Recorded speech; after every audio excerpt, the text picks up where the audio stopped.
Somebody say, I am more than enough. So anything that you think you need, if you really need it, stop looking out and start looking in. How many of y'all can embrace that? Amen. Say with me, because we're going to do a lot of talking back and forth. Say, I have permission, to be amazing. Now, if God gave you permission, you don't need no man's permission. If God told you that you have the power to set yourself free, then you don't have to wait on the pastor. You don't have to wait on the church. After you get the permission, then you got to understand you got the power. Where's the power? It's on the inside.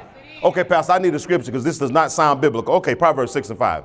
Proverbs 6:5 should just really settle today's message. The 1, 2, ready to read. Rescue yourself. Huh. Like a gazelle. Yes. Keep on. Now I want to slow down and let that marinate for a minute, because you just read the most profound revelation you'll read this month. I'm telling you that when Jesus died on the cross, hold your seat, and he uttered these words, it is. Now I know some of y'all didn't graduate summa cum laude.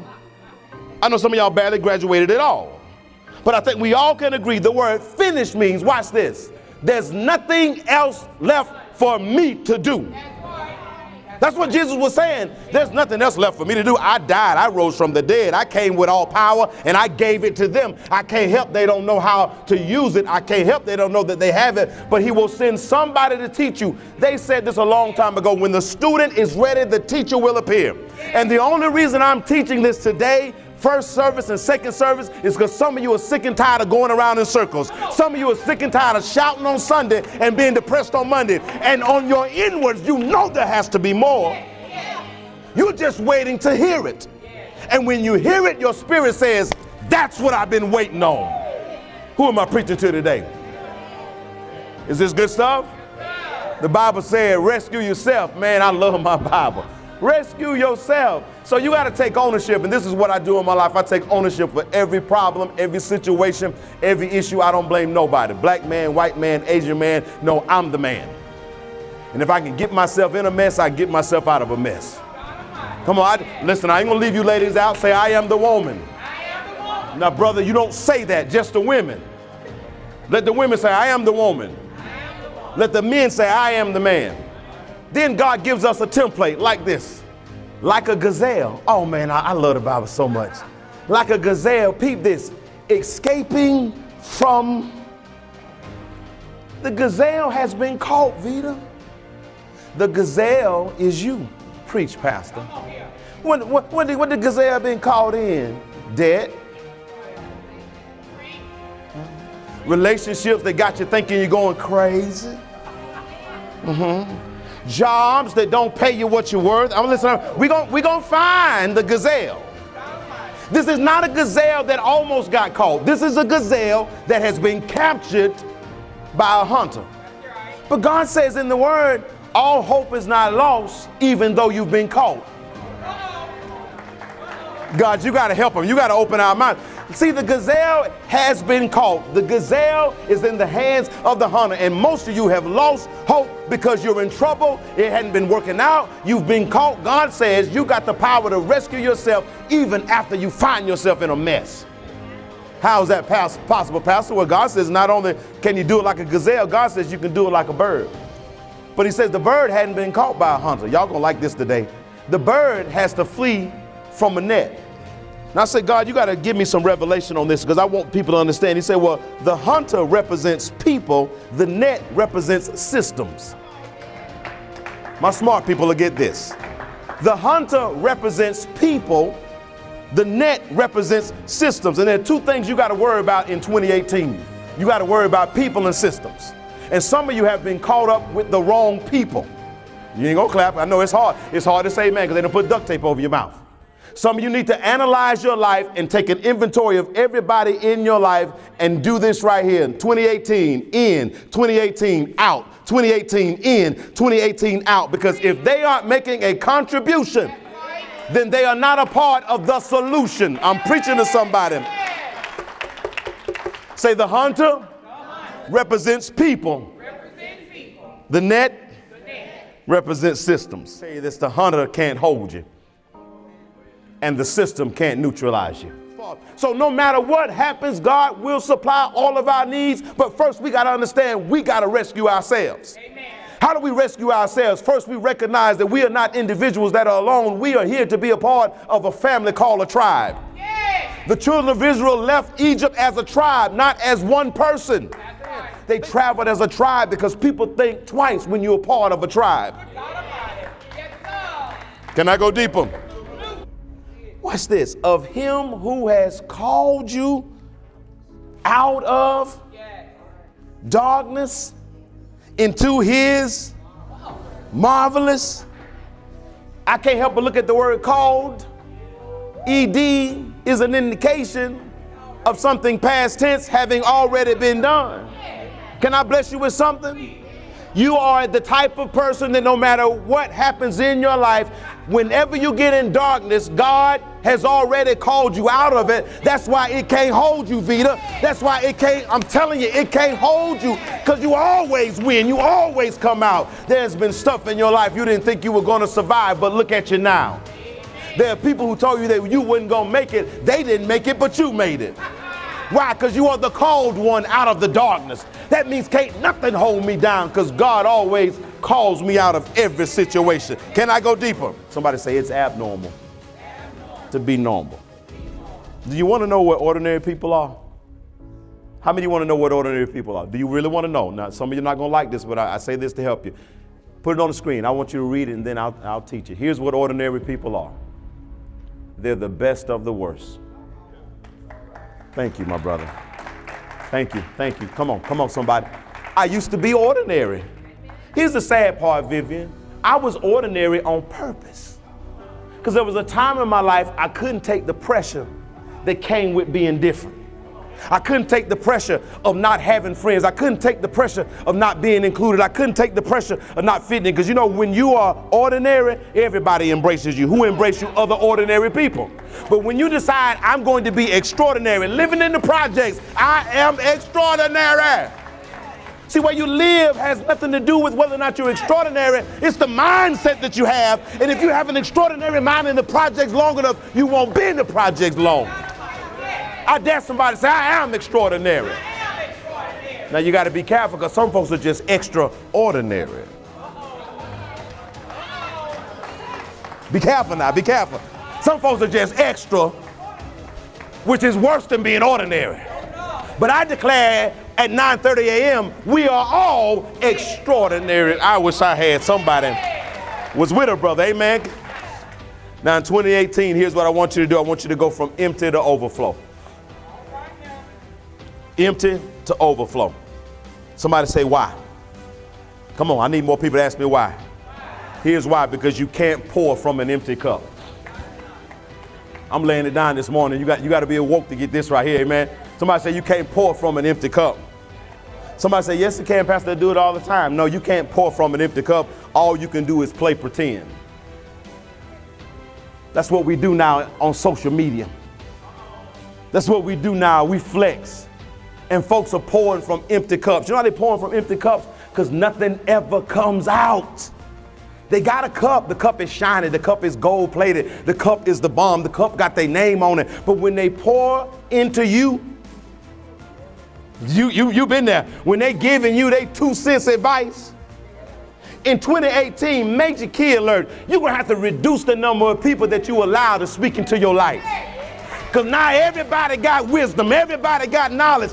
Here's where I come from. Anybody can get a quote off of Facebook, but let me look at your life. Do you have the evidence that your wisdom is relevant? Let me calm down. Let me calm down. Let me calm down. You just can't tell me anything. You just can't tell me Jesus is Lord. You have to prove to me Jesus is Lord and why he's Lord and why I should follow him. Because a lot of folk got the words, but they ain't got the wisdom. That's why it ain't working in their world.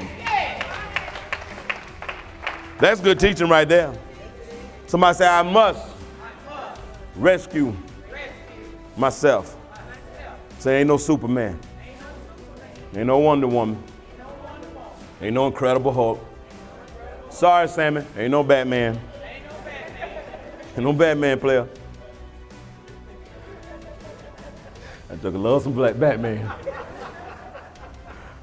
Do you realize that you are the real hero? Do you realize that the only reason why you have survived, and I need you to hear me, give me something soft, Trey, because I'm actually done. But some of y'all been through straight hell.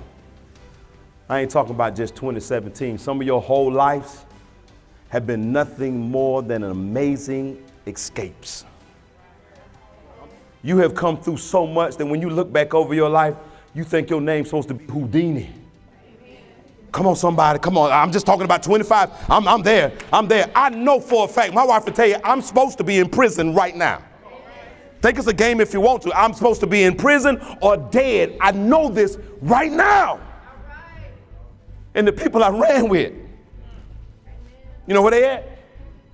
In prison or dead. And I wasn't just running with some of them I was leading them into destruction. How do people you leading into debauchery get caught up?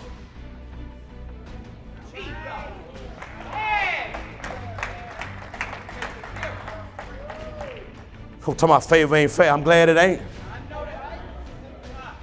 One thing I don't want what I deserve. That's the one thing. Now maybe you was better than me. Maybe you are better than me. But I don't want what I deserve either. Because if I ever get what I deserve, I'm done. So excuse me if I get a little passionate about life.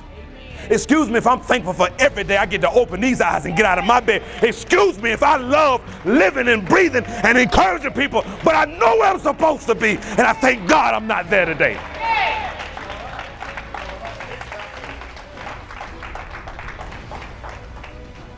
How did you get there, Pastor? I stopped waiting on people to help me. I stopped getting mad because people wouldn't help me. And I started recognizing, man, you got to rescue. Player, you got to rescue.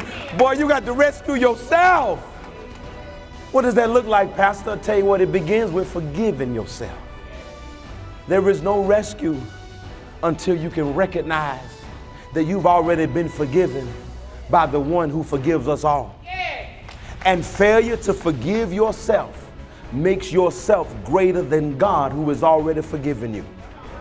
So now you have an issue where God is trying to figure out, why are you trying to be greater than I am? If God can forgive you, not just of what you've done, what you did. And folks don't like to hear this taught in the church. He loves you so much, he's going to forgive you tomorrow. Well, Pastor, that sounds like a license to sin. The last time I checked, ain't nobody asked for no license to sin. Here's the truth of the matter, man. Now that I have the ability to sin, 9 times out of 10, I don't. I'm not interested in it. Oh, we have plenty of opportunity. Well, Pastor, why aren't you interested in it? Is it because you think God gonna send you to hell? Mm-mm. Is it because you're afraid of the wrath of God? Absolutely not. I've lost my desire to sin, and I have a greater desire to live right because of his love for me. Some of you won't understand this because you're so used to the church using scare tactics. He loves you. There is nothing you can do to make God love you anymore. As a matter of fact, his goal is to overwhelm you with his love, to confuse you like he did me, because I got to a place in my life, Alicia, God confused me with his love because I knew what I had done. And when people had walked away, he was still there saying, I still love you. Come on, somebody. Maybe you haven't had this experience, but man, and I got to tell you something. It confused me. And I remember in Columbus, Georgia, saying, God, why won't you leave me? God, why won't you let me just do what I want to do? God, why you keep bothering me? Everybody else is giving up. Everybody else is giving up. Everybody else is giving up on me. Why haven't you given up on me? And he says, Troy, I love you. And he says, ain't nothing you can do that I didn't know you was going to do. So before you sin, I got forgiveness waiting on you. People say that don't make you want to do more wrong. No, it make me want to do more right.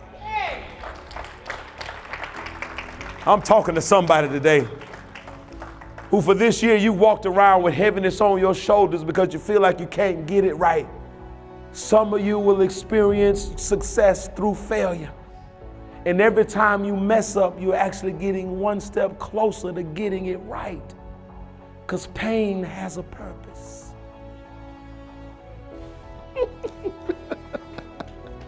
Ooh, can I say that again, somebody? Your pain has a purpose. And it's not that God hates you. It's not that God's trying to destroy you. You have to reap what you sow, but pain has a purpose. You know what the purpose is? Enough pain will make you not want to do it anymore. Enough pain will make you want to live right. Enough pain will make you say, God, help me. Enough pain will make you look for some healing in your life. Do I have a witness? Keep on fooling with folks that you can't trust. It's amazing how after a while you get the spirit of discernment. I'm in the service business. I help people every day. And when I first started this journey, I tried to help. I got a church in here, boy. I felt it was my spiritual obligation free to help everybody that asked. So I gave and I gave and I gave and I gave and I gave and I gave.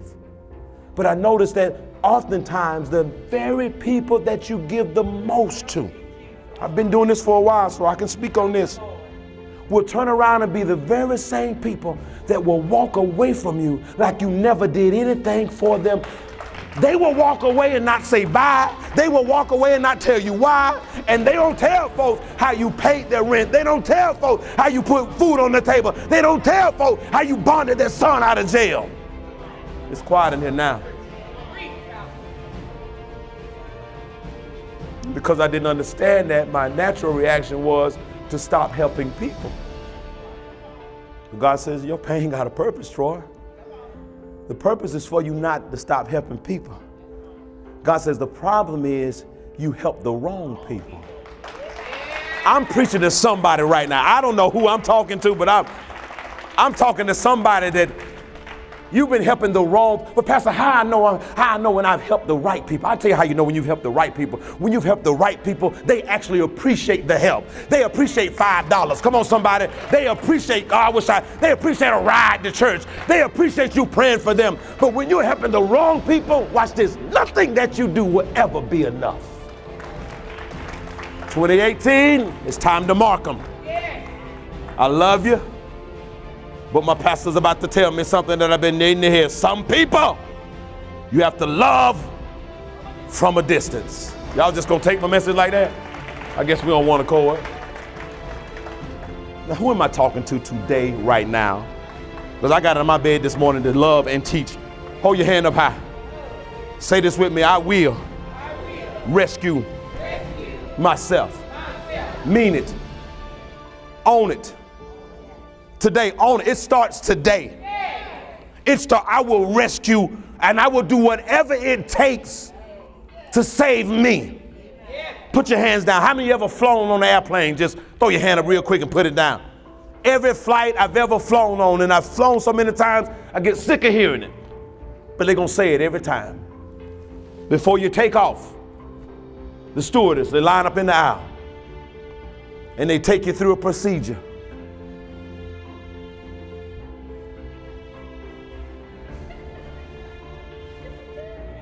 And there's an audio track going. And they never change the script. And the one thing they say every single time, in the event of an emergency, the air mask will drop down. They don't tell you, take the mask and put it on your neighbor. They say, take the mask, put it on yourself, then assist your neighbor. Why? Because if you don't save yourself, you can't save.